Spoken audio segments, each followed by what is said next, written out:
Good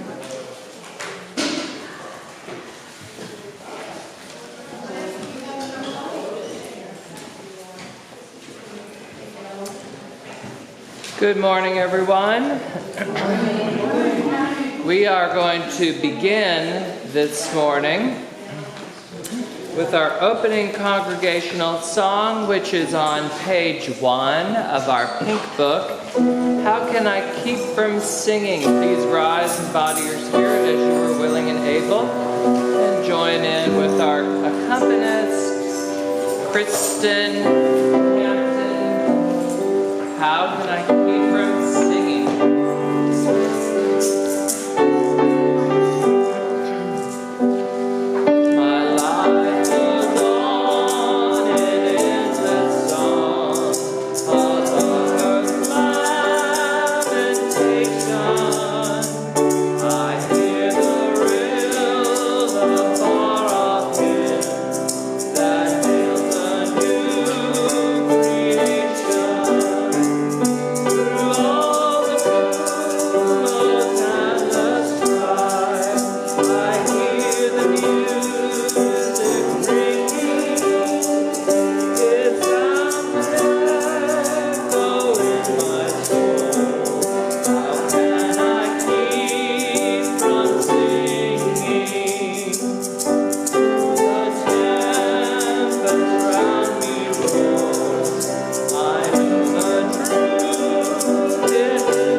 Good morning. Good morning to this candlelight service this morning.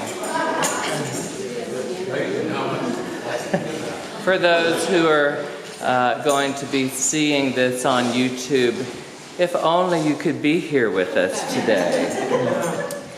I invite people to move forward as you are willing and able, so that I don't have to yell quite as loud as I may. Anyway, my name is Captain White, and I will be facilitating this morning's celebration of life. And welcome to the First Existentialist Congregation of Atlanta. We are a spiritual community philosophically based on existentialist and feminist principles, dedicated to human liberation and the protection of the natural world. We make our spiritual home here in the Old Stone Church, which was hand-built by members of the African American Antioch East Baptist Church more than 100 years ago. We acknowledge that racial hostility drove those African Americans from the area, and we honor them and the powerful history of this place. We also acknowledge that in the 1800s, the Muskogee Creek people were driven from this land, and we support justice for all indigenous people.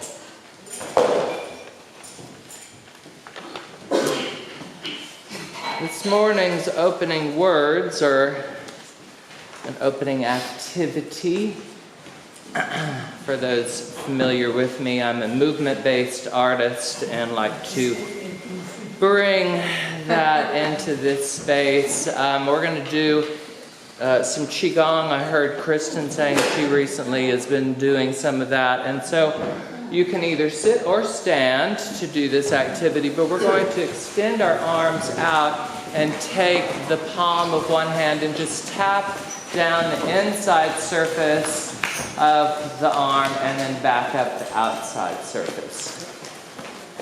Qigong work is about energy. It is the life force or energy flow. And the term gong actually refers to the practice or the work of shifting or moving our energy. And then we go to the other side. Again, down the inside and up the outside. The yin and the yang.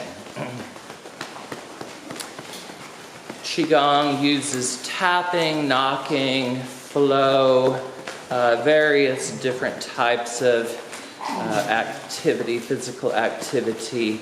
And then we'll just finish with a little tap at the top of our head, or to the top of our dantians, our energy wells. And then expanding out. And I invite you to have a seat again. Thank you.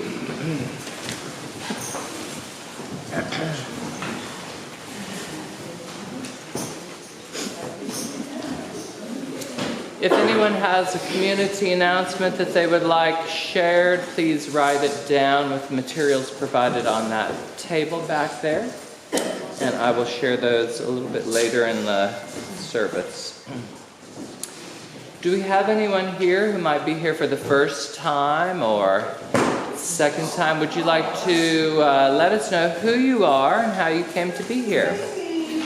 My name is Beverly, and I was walking by the local brewery Camera Park, and I got one of your brochures, and so I got to check this place out.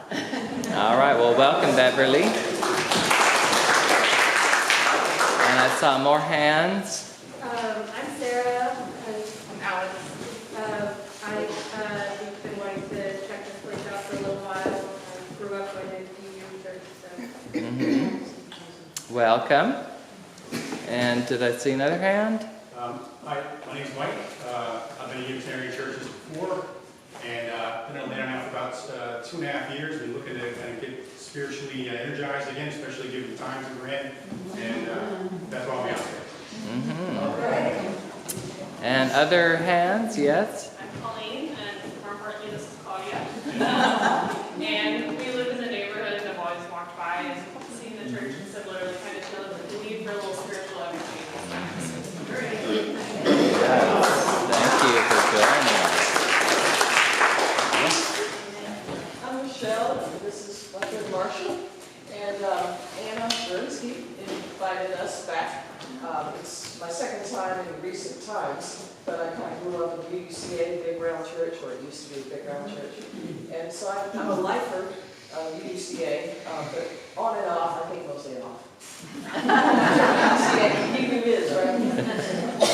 And Anna will be here at some point, so.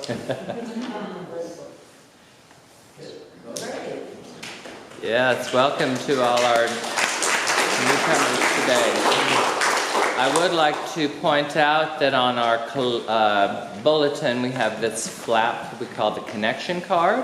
And if you are interested in learning more about us, please fill that out, and you can leave that in the collection plate later on.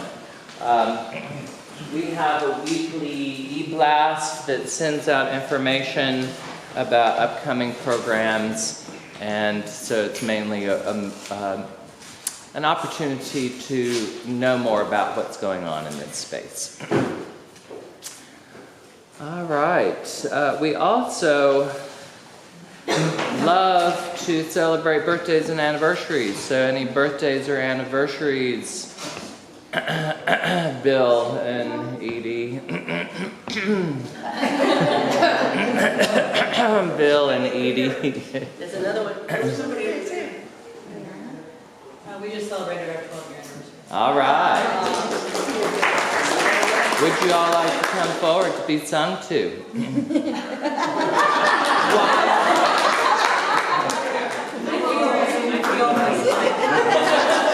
Or you can stay right there and we'll sing to you. Where would y'all like me? Okay. Do we have more?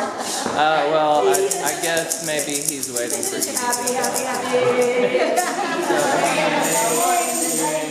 Oh, yeah. Chris, Liliana. Chris and Liliana. Okay, so happy anniversary. Happy anniversary to you. Happy anniversary to you. Happy anniversary, Liliana. Happy anniversary to you.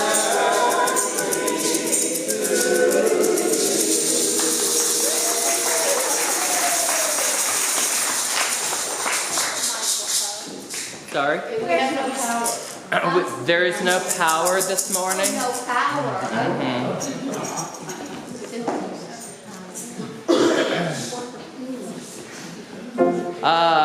Anyone else want to celebrate an anniversary?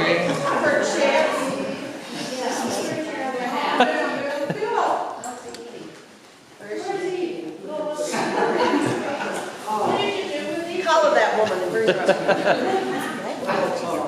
Or as in the tradition of Robert Stewart, you could have someone substitute for Edie.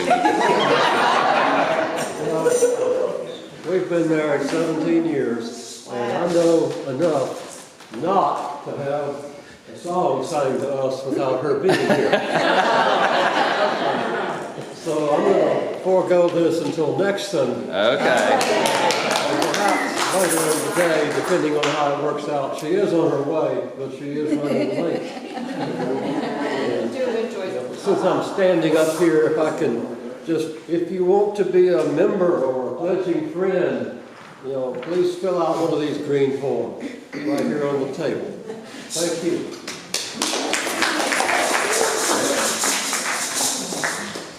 All right, seeing no more anniversaries or birthdays, we'll go ahead and move on to our next congregational song. If you look around you, you'll find this little handout that Kristen provided. And because it's probably copywritten on, I would like to invite Bill and Edie forward, since Edie has arrived. Edie is in the building.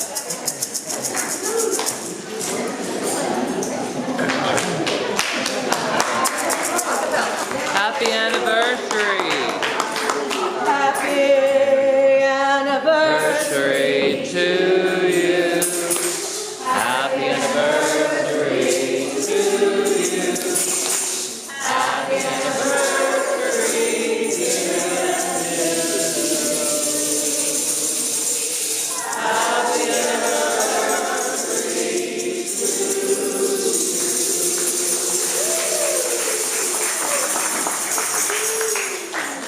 We met here.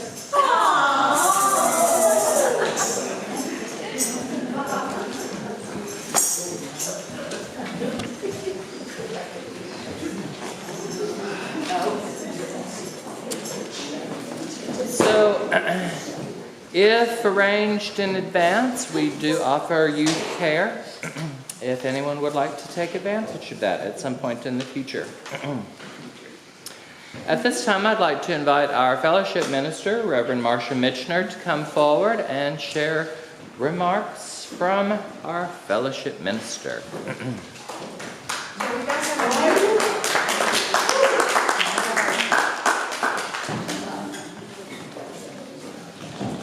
Well, morning, everybody. Morning.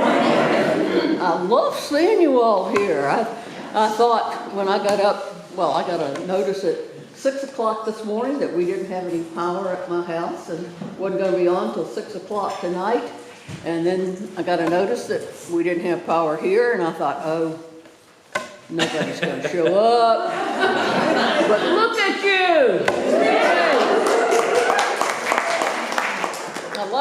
Thank you all for being here today. Want to tell you a little bit about my morning. So I got up, no power, but thankfully we had a gas water heater, so I was able to take a shower, a nice warm shower. And then I thought, oh, we don't have any coffee here because we don't have power. So I called Starbucks and over by my house, and they said they had power. So I ordered some coffee and got dressed, and I drove over there, had to take several detours because of trees down blocking the roads, and got all the way over there. Can you tell me where that was so I can go ahead? Was it Northside Drive and Paces Ferry? Thank you very much. Yeah. And got all the way over there and realized that I didn't have my wallet in my pocket. So I had to turn around and go all the way back home. Got back home and realized my keys were in that other jacket. But fortunately, I had just made an extra set of keys for every key that I carry, and I still had them in the car. So I was able to get back in the house and get my wallet, go get the coffee, and come here. And so, needless to say, I was feeling a little bit aggravated. And then I thought, Marcia, you're aggravated because you didn't have power. You had to take a detour. You had to go back home. But you're still here. And how many people in this city do not have power because they can't afford it? Right. How many people in this city don't have heat because they can't afford it? How many people in this city don't have a place to live? Yeah. So Yeah. it changed my entire perspective. Yeah. And I realized that that those little aggravations are nothing, you know, and that I need to keep my perspective about what is important. And so I hope that as you go through your day and your week and your month and your year, that when you feel an aggravation, and believe me, I feel them a lot of times, but I will try my best to remember and put that into perspective, that those are very minor aggravations compared to the difficulties that so many people live with every single day. And so it's kind of an existential way of, you know, looking at life. And to think about, you know, the fact that we are responsible for how we respond to things that happen to us. We can't change those things, but we are in charge of making decisions about how we respond to those things. So, that's my words of wisdom today.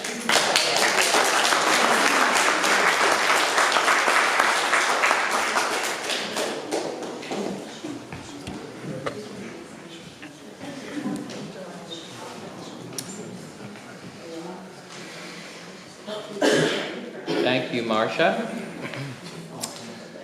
So our announcements are as follows. Today, following the celebration of life, we will have our third Sunday eat and greet. Assistance with setup and tables and chairs is always welcome and much needed. Also, info about the UU General Assembly is now available on uua.org. And a national no spending day called the 24-hour economic blackout will take place for 24 hours starting at midnight on Thursday, February 27th until midnight on February 28th. The focus of the February 28th economic blackout is to halt spending on items from major corporations like Amazon, Walmart, and other major big box and fast food retailers that have pulled back on diversity, equity, and inclusion policies.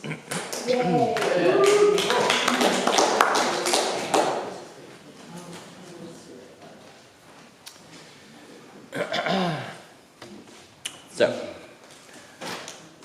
we are now going to move into our time of silence. So, being in community with one another and being still and going inwards. 5 minutes. Our next congregational song will be in the Pink Book on page 9. Bread and Roses. Please rise in body or spirit as you are willing and able.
I'm going to attempt this Debussy piece called Dr. Gratis ad Parnassum at about a third of the speed it's typically supposed to be playing.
Several years ago, First E instituted a program of giving back to our community. And at this time, I'd like to ask those who will be presenting the Community Service Award to Anton Flores for Casa Alterna to come forward now.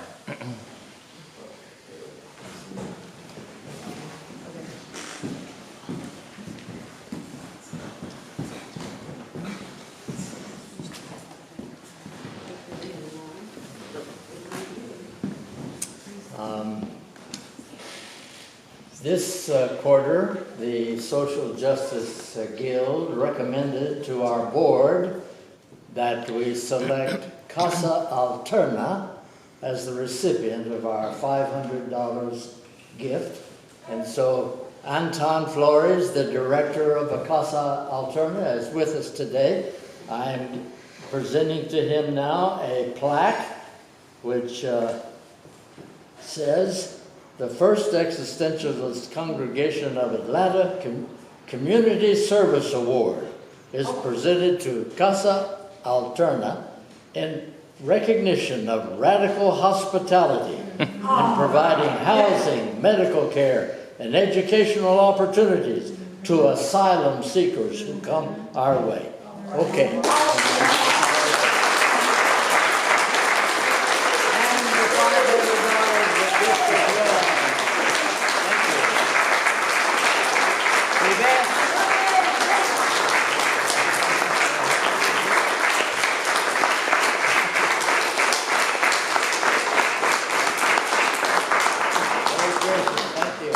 We have asked Anton to just say a word in receipt of this recognition and to come back on April the 27th to give us a lot more details about his work.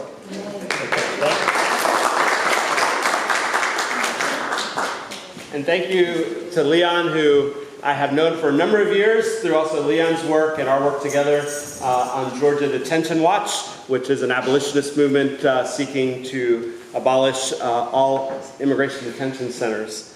I'm holding with me a quote of Mahatma Gandhi these days that says, "When I despair, I remember that all through history, the way of truth and love has always won. There have been tyrants and murderers, and for a time they seem invincible. But in the end, they always fall." Yes. Think of it. Always.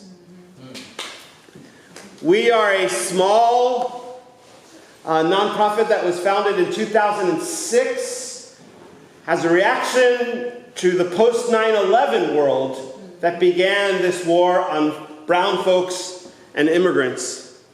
And we established ourselves initially as an intentional community based in LaGrange, Georgia.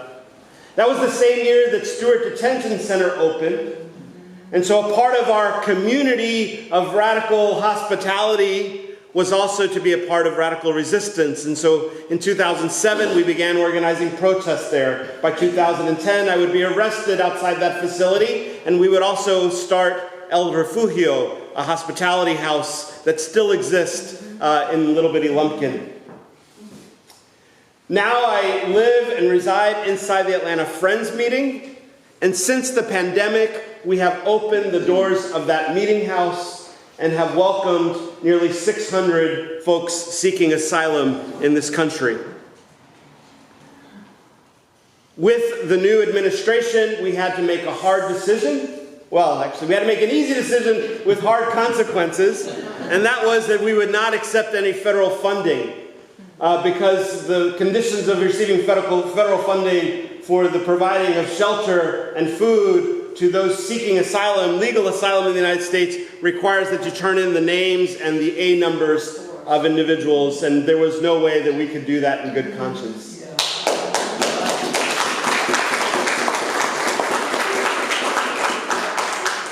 So your gift is not just a support for us as we're dealing with a budgetary shortfall, but it's also an infusion of hope. Because I know that regardless of what our budget size is, that again, the way of truth and love always wins, and that truth and love needs no budget. It needs no massive response. Each and every one of us, the beauty of it is, each and every one of us can act in loving and truthful ways. And when we make a sea of truth and love, then tyrants fall. Yes. Think of it. Oh. Thank you.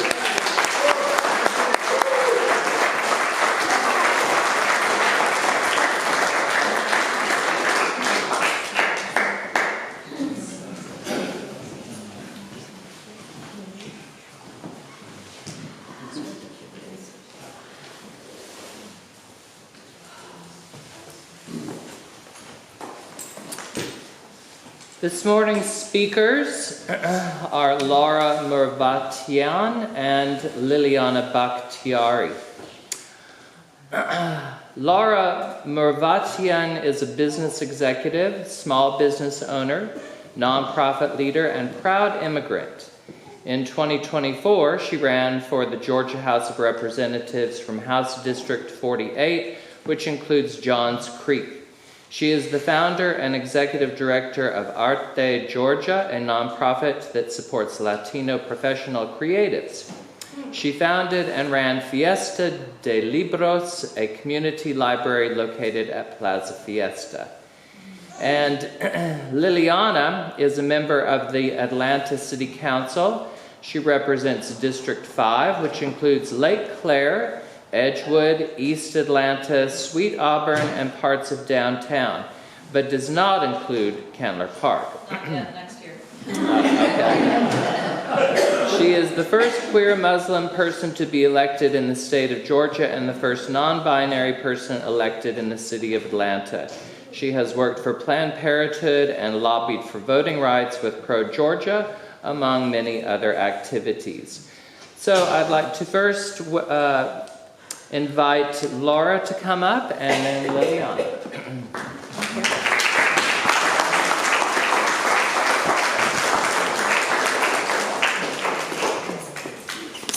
Good morning, of Georgia. In Georgia, we are highly gerrymandered. There are only 3 competitive districts in the entire state. Mine is one of them. And I was more than happy to step in to try to get rid of one more Republican in the Capitol. But those were the practical reasons as to why I decided to run. The other reason that I decided to run is because I feel an obligation to give back to the country that has given me and my family so much, and to the state in which my husband and I raised our children. And I ran for office because the dream that my parents worked so hard to achieve, which allowed them to give us a better life, far exceeded their expectations. But the dream my parents achieved through hard work is slipping away for far too many Georgians. But what really motivates me is that I believe that silence and inaction means acceptance. And I refuse to accept the state of women and families in Georgia. I refuse to accept that guns are the #1 cause of death of children. I refuse to accept that 1 out of every 5 children in Georgia lives in poverty. I refuse to accept the high rate of Georgians who don't have access to health care. I refuse to accept the mean-spirited anti-LGBTQ bills that are proposed every year. And I refuse to accept the erosion of women's reproductive rights.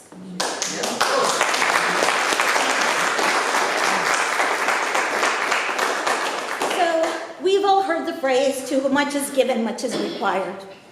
Well, I was given an abundance of intense emotions. And I feel anger every time I see injustice. I was also given an abundance of energy. My daughter likes to say that I'm naturally caffeinated. And I was given the know-how and the tenacity to get things done. So I ran for State House because the women and families of Georgia deserve better. But I didn't win. Though by all accounts I ran a successful campaign to unseat a popular Republican incumbent, I lost the race. My campaign raised close to $500,000, which is one of the largest amounts for a Georgia State House ever.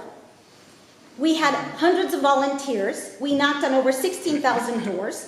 We had great support from key PACs and elected officials from various levels of government. And I want to highlight that my campaign was a success because of women. Women made up the majority of my team, the majority of our volunteers, the majority of our supporters and of our donors. But I lost the race, in large part, because of women. Women, we are complicated creatures. So today, we honor a woman, feminist Susan B. Anthony, who believed that by allowing women to vote, that it would enable us to actively participate in shaping the laws that affect our lives, our families, and our communities, presumably to improve our quality of life. She led the fight to give women, primarily white women, the right to vote. And I can't help but think that she's rolling over in her grave right now with the fact that 53% of white women voted for Trump. Overall, 45% of women voted for Trump, with only 7% of black women. And I'm embarrassed to say that 39% of Latino women voted for Trump. And while we're talking about white women participating in the electoral process against their own interests, let's not forget to mention anti-feminist Phyllis Schlafly, who infamously led the effort to stop the ratification of the ERA. I would love to hear what Susan B. Anthony would have to say about Schlafly and Trump, two individuals who achieved success because women received the right to vote. I bring this up because I want to share some of the comments I heard from conservative women while I was on the campaign trail. A woman in her mid-70s said, "I don't believe that a woman should be president. Women should be submissive to God and submissive to a man." Another elderly woman said, "It's their own fault if they get raped," when she and I were discussing Georgia's strict abortion ban. And I had several middle-aged women full of rage tell me that Kamala is a joke, that she's going to ruin our country, that she's an unserious person with no decorum, and that she laughs like a hyena. These conversations reminded me of the quote falsely attributed to Harriet Tubman. "I freed 1,000 slaves and would have freed 1,000 more if only they knew they were slaves." Again, there's no evidence that Harriet Tubman said these words, but this quote is too on point to my message today not to share it.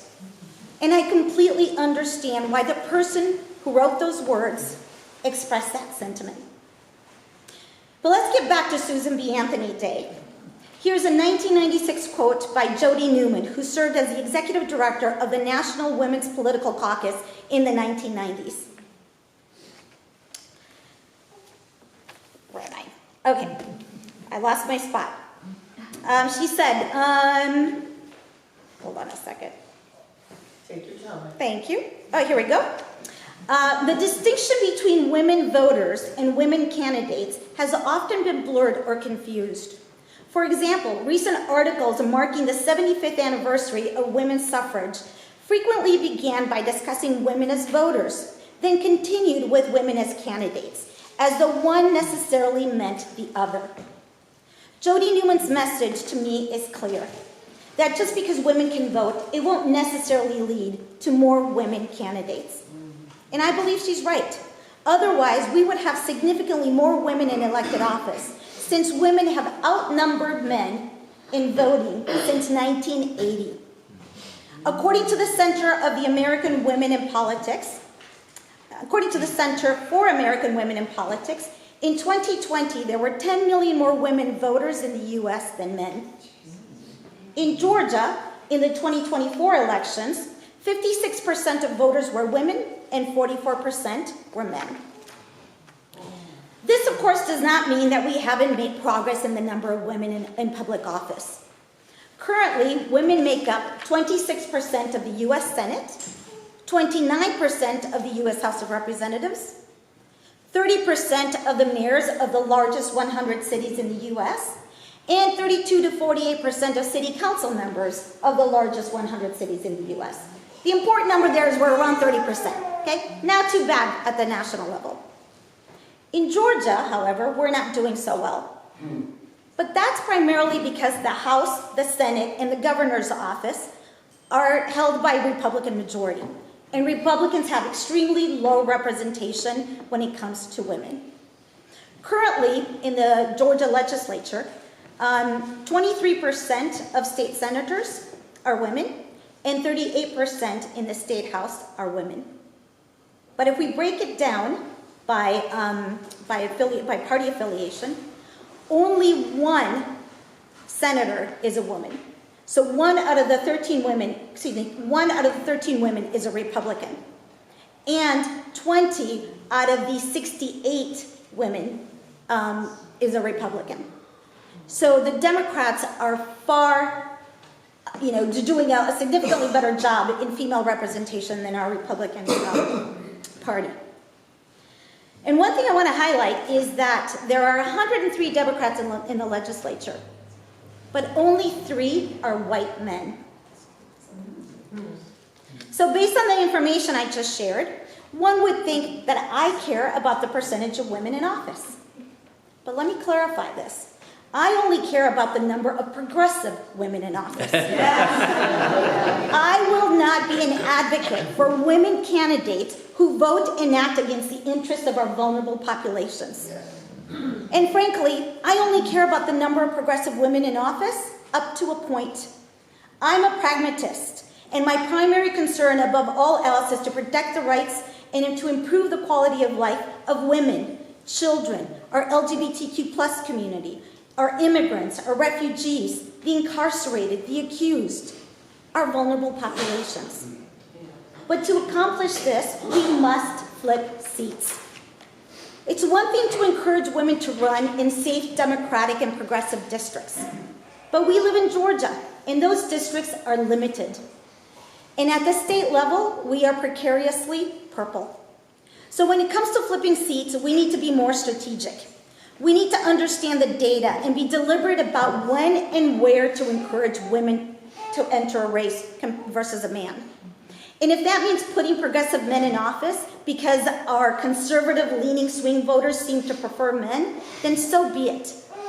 I don't mean to imply that gender should be the primary issue to consider when recruiting candidates, but it is something that we must consider instead of just blindly encouraging women to run. The state of our democracy right now is too vulnerable to be idealistic and lose. We need to be realistic. We need to win.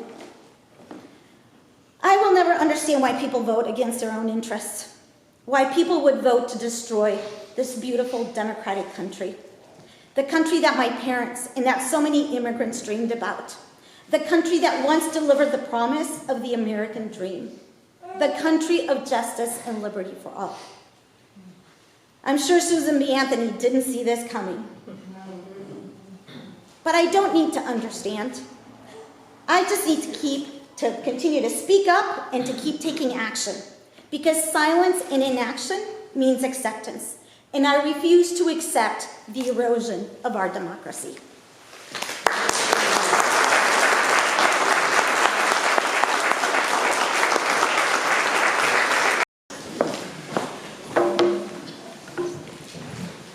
Now it's officially good afternoon. Real quick before I start, I just want to give you all an update on the power in Candler Park. Because yes, I was texting Georgia Power while we were sitting there. There's 1,200 outages in this district.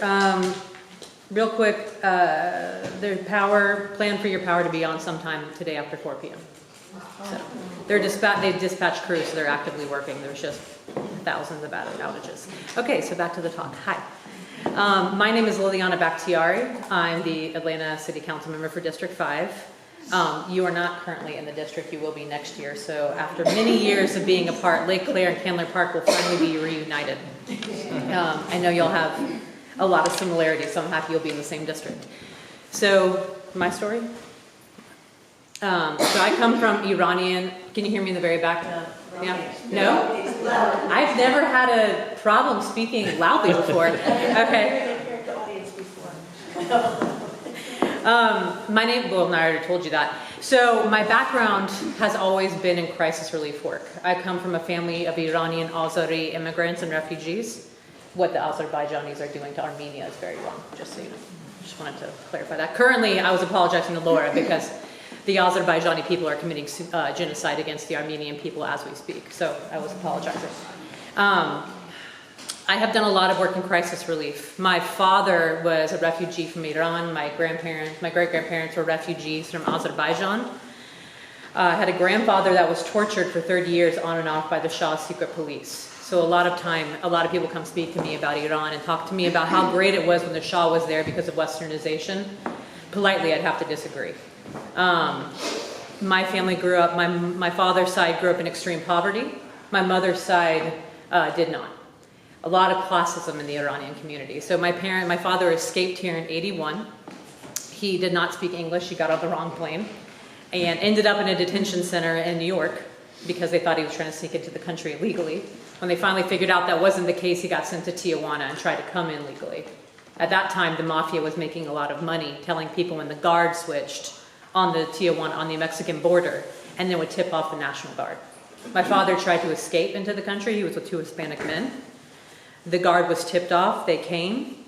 He basically dove into a mud bog, and the other 2 people, he heard guns, and he never saw them again. He ended up sneaking into the country with the help of a white woman who pretended that she was his wife. And they got very lucky at switching up the guard, and somehow a miracle happened, and he ended up in the country. 3 months later, he settled in Georgia. That's where my family was. He was the second child to come over out of 9. The day he got his deportation paper, letting him know that he was going to be deported, him and my mother met, and they were married a month later. They've been married now for over 30 years, and I can tell you they love each other as much as they hate each other. So I was raised in a household hearing about stories of marching, and my father started taking me to marches when I was about 8. And I grew up hearing the stories of how mass families were executed and mass people crushed with rocks, busloads of children being taken and hijacked and sent off into enemy lines with bombs strapped to their bodies. So that was a lot of my childhood. Growing up in Lilburg, predominantly white area. Now it's more, their housing is more expensive than the city. But at the time, entirely white, very racist. Teachers who labeled my family a problem and told me that my parents and me would be better off going back to where we came from because people like me were desecrating this country and ruining democracy. A lot of people in Atlanta don't see how that's true because in Atlanta I don't get classified as brown. I get spoken to as though I'm white. Erasure in any form, in my opinion, is upholding a system of white supremacy. But in this position, I don't really exist. My identity doesn't exist. It is erased on a daily basis. My gender choices are erased on a daily basis. But I take on that responsibility as somebody in this seat who offers the opportunity to others who are like me but don't see people like me in their elected positions. I don't come from a lot. My father worked his way up from nothing in this community. My parents were so poor and they got married at the age of 20 and 22 that they actually lived apart for the first year of their marriage. I say all this to say because people like families like mine are about to be under attack. I ended up running for this position initially in 2017 out of fear and determination. The Muslim ban happened. My family was one of the 7 banned countries. And a lot of my family are here on green cards. And I'm getting a little upset because I don't know what's going to happen. I've worked in crisis relief zones all over the world. I'm telling you some of the most horrific things a person can see. I was in Cambodia for the war tribunals. If y'all aren't familiar with Pol Pot, I was there for those tribunals. My job was to go into the countryside every day and interview people about the genocide. They would either tell me they didn't know what I was talking about because they were terrified, or they'd bring me into their home and show me the ways they were tortured and the people they lost.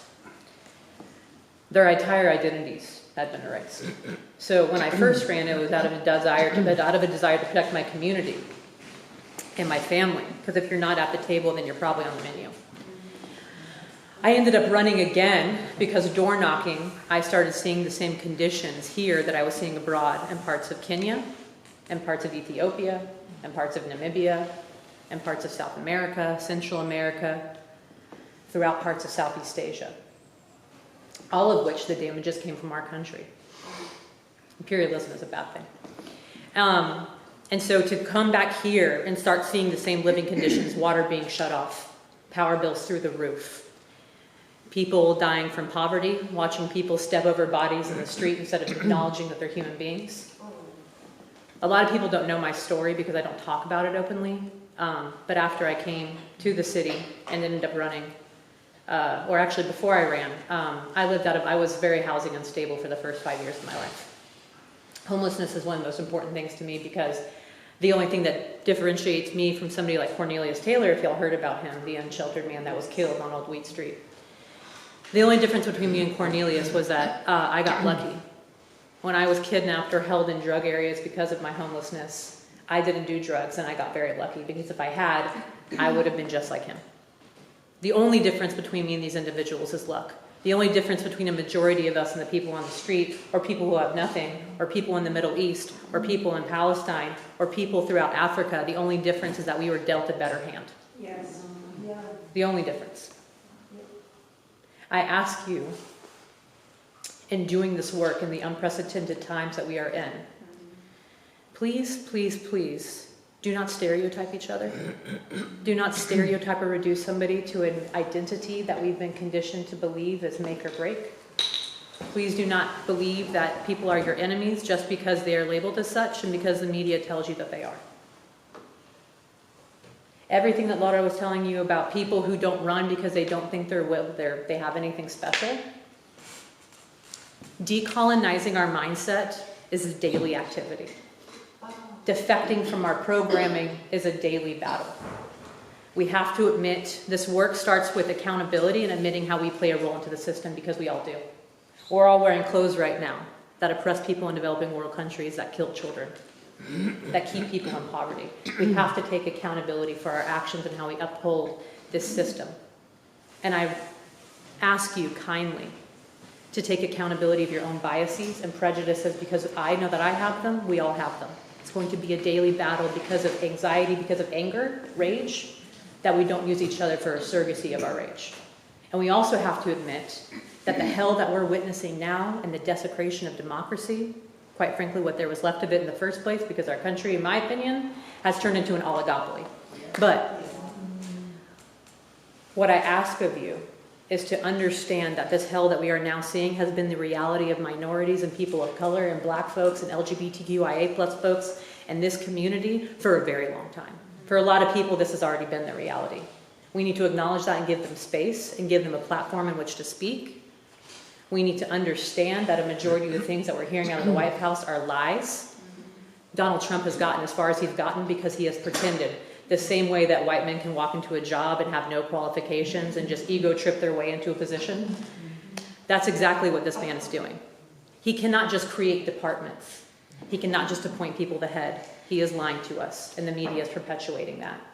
There are checks and balances, and while people say that he's on track to outpace Hitler with the dismantling of democracy, I want to urge you all to know that our democracy is very different from what Germany was.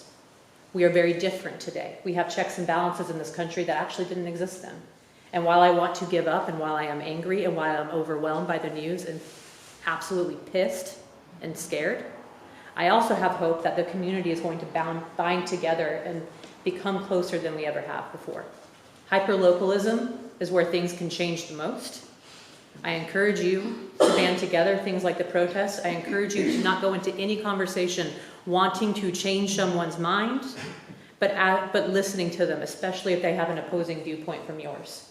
Humanity happens when you listen. We are talking at each other, we are talking past each other. Social media is the devil. Although it has helped connect a lot of communities, in many ways it is still terrible. I do want to acknowledge that it's allowed disabled communities to connect, but at the same time, it encourages us to reduce people to nothing. Acknowledge each other's humanity, work together, listen to people's stories, because everyone in this community, everyone in this world is a survivor of something, and every survivor has a story to tell. I encourage you to run for office or encourage others to do that. A woman or a woman or a female identifying person, it takes them hearing that they should run more than 7 times before they think they're worthy. A lot of the women that we saw voting for Trump and voting against their own interests is because they've been told their whole life that they're nothing. And they've also been conditioned to believe that they should defer to men. I have been lucky enough, and I know I've been talking for a long time, and I apologize for that. I just wanted to tell you all a little bit about the legislation I passed so that you know there's hope. I have decriminalized abortion in the city of Atlanta. I started the first cities ever in the Southeast region, the first reproductive justice fund. While Planned Parenthood is great, I encourage you to donate to organizations like ARC Southeast that are Black female-led, and when you donate to them, they actually help people travel and set up their doctor's appointments out of state for reproductive justice and set them up with lodgings and get them out of the state so that they can have abortions and access to reproductive health care. Why is this important? Because I have never traveled, I have worked in over 28 countries around the globe, and never have I been in a single community where the direct treatment of women and children is not directly correlated to the health of an economy and community. That is the cornerstone of everything. Why we see attacks on why we see attacks on women and people with reproductive parts, why we see attacks on education and the defunding of that, and attacks on people that have formalized education, is because we are the foundations of this community. When you dismantle those things first, it becomes easier to take control of things. What I encourage you to do is not to focus on all the information that's coming in right now. Our bodies, our minds are not evolved enough to take in this level of stress or information. Band together, support one another, find your daily glimmers. Tell yourself at the end of the day 3 good things that you've done that day. Say something nice, acts of kindness. And when you feel yourself losing your window of tolerance, because that happens because we're human, and getting pissed, I encourage you to find healthy ways instead of lashing out, putting that anger and hate into the community because we already have enough poison. I have managed to pass a lot of legislation on a hyper-local level, from eviction defense to LGBTQIA rights to doing work with immigrant and refugee communities. And even though some of that is not in my purview as a council person, I use this platform. Encourage more people to run. Encourage Democrats who aren't not doing their jobs to get off their asses and get out of the way. Hold the DPG accountable, the Democratic Party of Georgia, because I can damn well assure you that they are not doing their job. Do not depend on that system to build a stronger bench. It's not happening. Democrats today, not Laura, many of them are classist. I'd rather see somebody give less of a damn about someone's grammar and more of a damn about their living conditions. Every survival and a roof over the head and a plate on the table with food should not be the American dream. Because the American dream my parents achieved when they were little, when they were younger, that American dream for me personally is dead. I live paycheck to paycheck. And if that's the reality for me, a person that sits in an elected seat with the privileges that come with it, then imagine what it is for people who aren't in this room. Love is a stronger tool than hate. Remember that people in office are people. Hold them accountable, put nobody on a pedestal, and understand that all humans are completely flawed creatures. I know I'm flawed as shit. Sorry.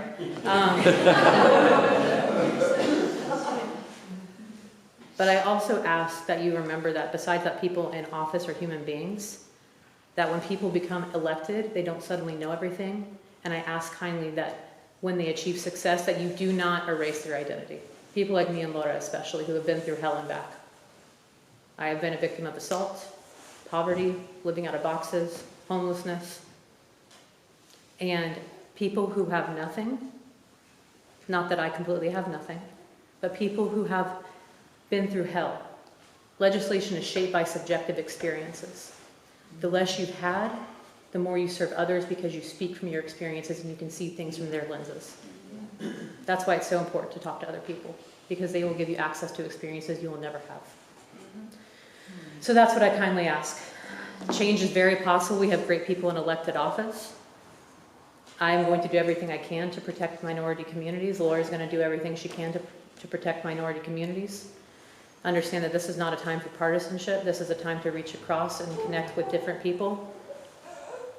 And there should be no class divides, race divides, or anything like that. And don't allow this government to break you down and separate you. And for the love of God, pay attention to global news, not just ours, because we are being radically censored. We have all the tools. This president will only get so far because he's a goddamn idiot and the rest of the world is pissed. And I really do believe that the world will not allow him to continue to go as far as he is going. I do believe that. People in your life, encourage them to get their passports extended.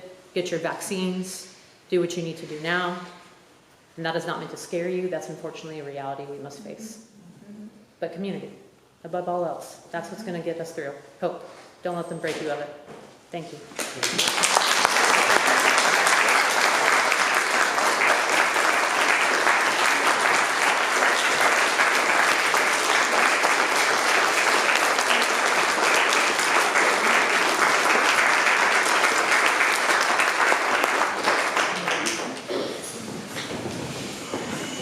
Thank you both Laura and Liliana for your words this morning. We will have a closing congregational song and then a brief closing activity. And then just a reminder, if folks can help with taking the cushions up and placing them in the tubs, and stay for our eat and greet. So our song is on page 119 in the pink book. Take up the song.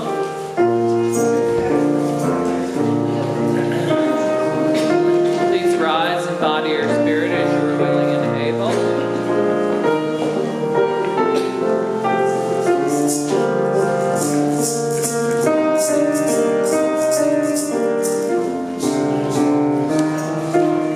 Take up the song. On the world,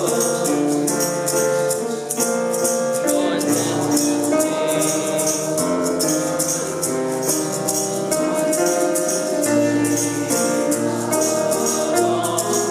take up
the song and let the music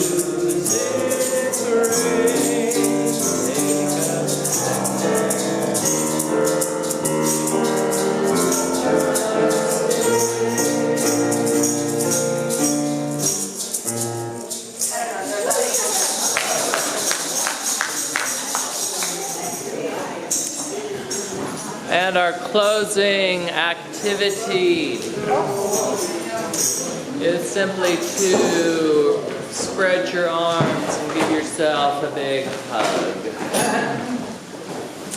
And then send that love into the world. We will see you next week, hopefully. when we have Reverend Chris Galosser speaking. Have a great rest of your day and week. Thank you.